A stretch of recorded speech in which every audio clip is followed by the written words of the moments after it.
Hi friends, ഞാൻ ഷിജി. എല്ലാവർക്കും SR ഹോബീസിലോട്ട് സ്വാഗതം.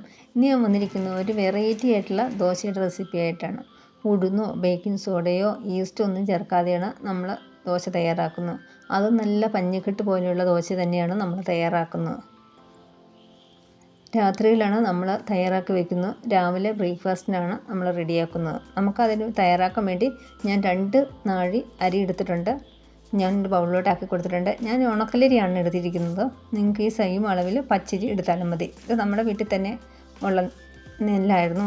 അത് കുത്തിയതാണേ. ഒരു 3/4 ടീസ്പൂൺ ഉലുവയാണ് ഞാൻ ചേർത്ത് കൊടുക്കുന്നത്.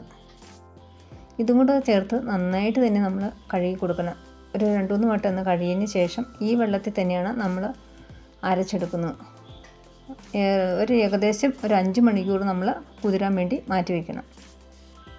5 മണിക്കൂറൊക്കെ കഴിഞ്ഞിട്ടുണ്ട്. ഞാൻ ഇപ്പോൾ ആ വെള്ളം ഒരു ബൗളിലോട്ട് ആക്കി കൊടുക്കുന്നുണ്ട്. നമ്മൾ നന്നായിട്ട് കുതിർന്ന് കിട്ടിയതും മിക്സിയുടെ അരലോട്ടാക്കി കൊടുക്കുന്നുണ്ട്. ആ വെള്ളം ഒഴിച്ച് തന്നെ നന്നായിട്ട് തന്നെ ഫൈനായിട്ട് അരച്ചെടുത്തുകൊണ്ട് വരാം. ഫൈനായിട്ട് ഞാൻ അരച്ചെടുത്തിട്ടുണ്ട്. ഇനി നമുക്ക് ചോറും കൂടെ ചേർത്ത് നമുക്ക് അടിച്ചെടുക്കാം. ഇനി 1 കപ്പ് ചോറാണ് ഞാൻ ചേർത്ത് കൊടുക്കുന്നത്.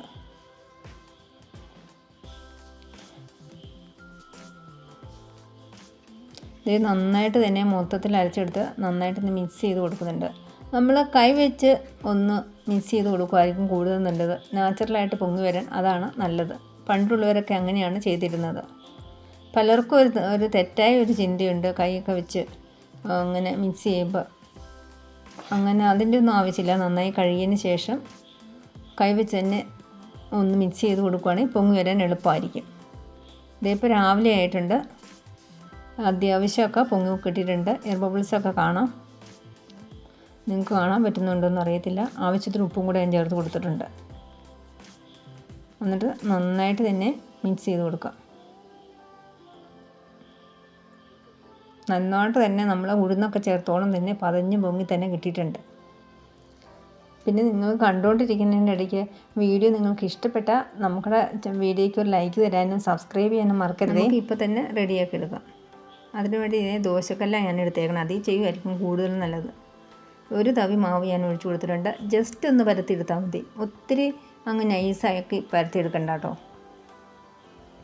ഇത് നന്നായിട്ട് ഹോൾസൊക്കെ കാണാൻ പറ്റുന്നുണ്ടോ?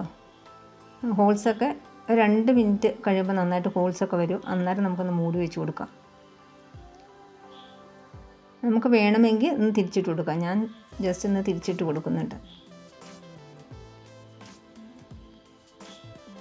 നമുക്ക് അത് ഞാൻ ദോശക്കല്ലിൽ നിന്ന് മാറ്റിയിട്ടുണ്ട്. നല്ല സൂപ്പർ ദോശ തന്നെയായിട്ടാണ് കിട്ടിയേക്കണം. ബാലൻസ് ഉള്ളത് നമുക്ക് ഇതുപോലെ തന്നെ അങ്ങ് തയ്യാറാക്കി എടുക്കാം.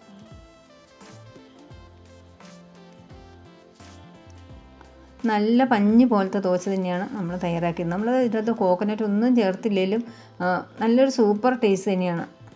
സാധാരണ നമ്മൾ ഉഴുന്നൊക്കെ ചേർത്ത ദോശ പോലെ തന്നെ നല്ലൊരു ടേസ്റ്റ് ഉണ്ട് അതിന്. നിങ്ങൾ ഇതുവരെ ഇങ്ങനെ ചെയ്ത് നോക്കിയിട്ടില്ല, ഒന്ന് ചെയ്ത് നോക്ക്. നല്ലൊരു അടിപൊളി തേങ്ങാ ചട്നി ഞാൻ തയ്യാറാക്കിയിട്ടുണ്ട്. ഇതും കൂടെ കൂട്ടി നല്ലൊരു സൂപ്പർ തന്നെയാണ്. വീഡിയോ ഇഷ്ടപ്പെട്ടാൽ ലൈക്ക് ചെയ്യാനും ഷെയർ ചെയ്യാനും കമൻറ്റ് ചെയ്യാനും ഒന്നും മറക്കരുതേ. അടുത്ത നല്ലൊരു വീഡിയോ ആയിട്ട് നമുക്ക് വീണ്ടും കാണാം. Thanks for watching.